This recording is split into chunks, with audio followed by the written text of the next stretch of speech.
একদিকে রোজা, আরেকদিকে হলো পূজা। এই রোজা এবং পূজা মিলে বাংলাদেশ। রোজা আর পূজা সব নাকি একই জিনিস, জাস্ট মুদ্রার এপিট আর ওপিট। আমাদের হালত তেমন হয়েছে, একদিকে দাবি করব ইসলামের জন্য জান দিয়ে দিব, এই করব সেই করব, অথচ এক পূজার টাইমে জাস্ট কয়েকটা ভোটের জন্য নিজের ঈমানটা বিক্রি করে দিতে পর্যন্ত দ্বিধা করে। রোজা আর পূজা সব নাকি একই জিনিস, জাস্ট মুদ্রার এপিট আর ওপিট। এই জাতীয় কথাগুলো যদি কেউ বলে, তাও এমন ব্যক্তি যে নিজেকে ইসলামের পক্ষের শক্তি দাবি করে। ইসলামের পক্ষের শক্তি।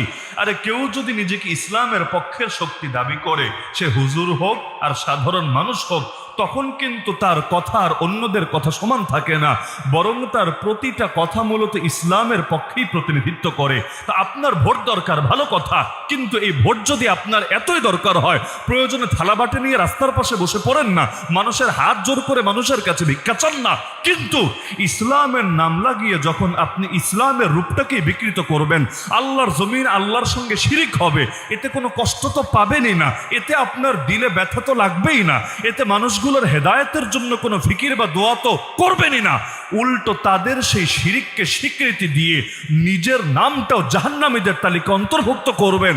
এটা যদি ভণ্ডামি না হয়, ভণ্ডামি কাকে বলে? তো নিজের ঈমানকে বিক্রি করে কোন দেশের কিসের ইসলাম আপনি কায়েম করবেন? আগে তো ভাই, আর ইসলাম কায়েমের ঠিকাদারি তো আমাদের নাই।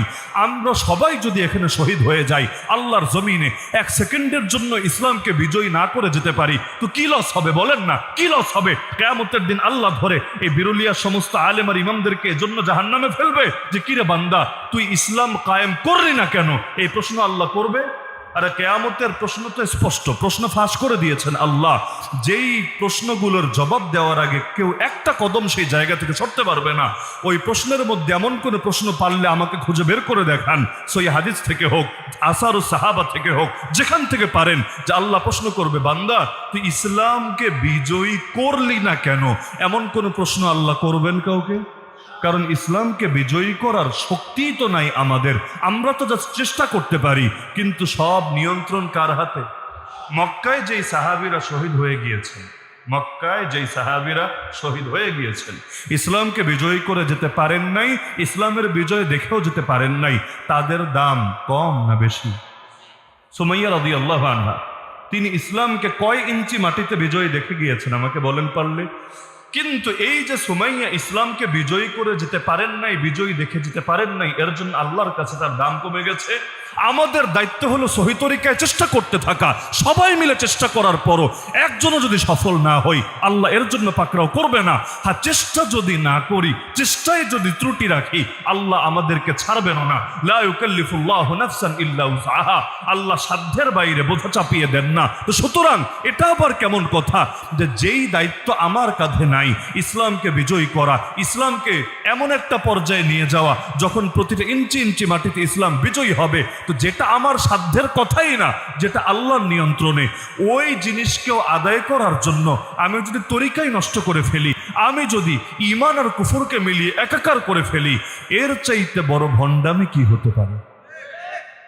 আবেদুল হারামাইন, হারামাইন শরীফাইনে বসে যিনি ইবাদত করছেন, সেই ফুজাইল বিন ইয়াজের কাছে কবিতা লিখলেন, কি বলে? ইয়া আবিদাল হারামাইন লাউ আবসারতানা।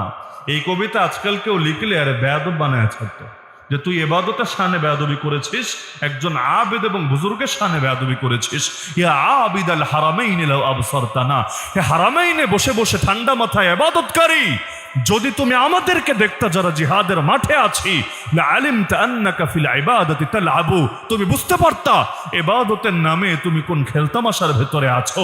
মান কানা ইয়াখদিবু খাদ্দাহু বিদুমুইহি, আরে ওই ব্যক্তি যে নিজের গাল ভিজাও নিজের চোখের পানি দিয়ে, ফানুহুরুনা বিদিমাইনা তাতাখাদ্দাবু, শুনে রাখো আমাদের গর্দান আমাদের চোখের পানিতে ভেজে না, আমাদের গর্দান আমাদের রক্তে ভেসে ওঠে, আমাদের রক্তে সিঞ্চিত হয়ে ওঠে। তাহলে এই যে এক জিহাদ মাঠ আল্লাহ দিয়ে দিয়েছেন, কেন?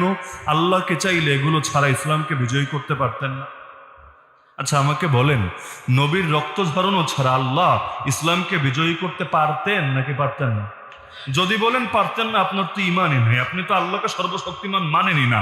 ইন্নাল্লাহ আলা কুল্লি শাইইন কাদির, নিশ্চয়ই আল্লাহ সর্ববিষয়ে পরিপূর্ণ ক্ষমতাবান। তা আমার নবীর গা থেকে রক্ত ঝরানো ছাড়াই আমার আল্লাহ ইসলামকে বিজয়ী করতে পারতেন নাকি পারতেন না? তা যদি পারেনি তাহলে এত রক্তের কি দরকার ছিল, এত কোরবানির কি দরকার ছিল? আমার নবীর দাঁত শহীদ হলো, আমার নবীর আঙ্গুল পর্যন্ত কেটে গেল।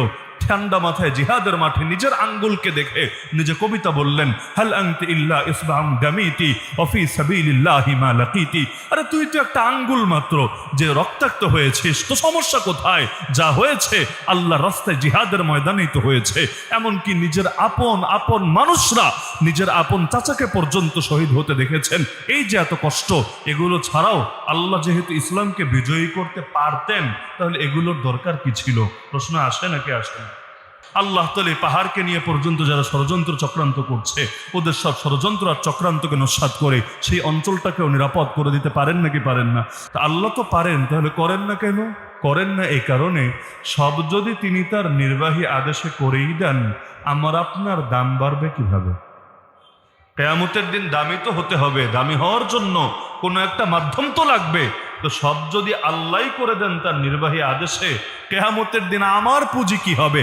আমি কি দেখাবো আল্লাহকে? আল্লাহ, এমন নামাজ তো পড়তে পারি নাই যে নামাজ তোমাকে দেখানোর মতো, এমন রোজা তো রাখতে পারি নাই যে রোজা তোমাকে দেখানোর মতো। কিন্তু আল্লাহ দেখো, দিনের জন্য আমার হাত কেটে 2 টুকরা হয়েছে, দিনের জন্য আমার গা থেকে রক্ত ঝরেছে। আরে দেখেন না, নবীর সাহাবীরা, নারী সাহাবী নিজের কোলের বাচ্চা পর্যন্ত নিয়ে হাজির হয়ে যায় নবীর কাছে। আরে কি হবে তোমার বাচ্চাকে দিয়ে? স্পষ্ট বলে দেয়, ইয়া রাসূলুল্লাহ, এটা তো বুঝি এই ছোট বাচ্চা, কোলের বাচ্চা, সে জিহাদে কোনো কাজে আসবে না, নিজে লড়াইও করতে পারবে না। কিন্তু কি করব বলেন, যারা বড় ছিল তাদেরকে তো আগেই পাঠিয়েছি, একজনও তো জান নিয়ে ফিরে আসে নাই।